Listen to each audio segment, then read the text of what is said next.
Good morning everyone. இன்னைக்கு creative motivational spot நான் தான் சொல்ல போகிறேன். ஸோ இன்னைக்கான கதை என்னன்னு பார்த்தீங்கன்னா, ஒருத்தர் வந்து பெரிய வீடு கட்டிட்டாரு. வீட்டுக்கு பின்னாடி வந்து ஒரு பேம்பு ட்ரீ வளர்க்குறாரு.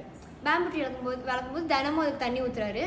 1 year ஃபுல்லாக தண்ணி ஊற்றுறாரு, அது வளரவே இல்லை. நெக்ஸ்ட் 2 year அப்படியே தண்ணி ஊற்றிட்டே இருக்காரு, அது வளரவே இல்லை. எல்லாரும் சொல்கிறாங்க அது வேணாம், அது வளரவே இல்லை, வெட்டி எடுத்துருங்க, வேறு ட்ரீ வச்சுக்கலாம். வேறு ட்ரீ அந்த நேரம் அது வந்து ஏதாவது ஃப்ரூட்ஸ் ட்ரீ, ஆப்பிள் ட்ரீயாக இருந்தால் என்னால் ஆப்பிள் கூட கொடுத்துருக்கோம், நீங்கள் ஏன் ஒன்றும் இல்லாத பேம்பு ட்ரீயை வளர்த்துட்டே இருக்கீங்கன்னு சொல்லும்போது அவர் வந்து அதை கேட்காம திருப்பி வளர்க்குறாரு. ஒரு 4 years இந்த மாதிரி கண்டினியூஸாக வளர்த்துட்டே இருக்கும்போது 5th year வந்துட்டு அதை வந்து சடனாக ஒரு 5 days 1 week போகும்போது அது வந்து ஒரு 90 feet டாலாக வளர்ந்துருது.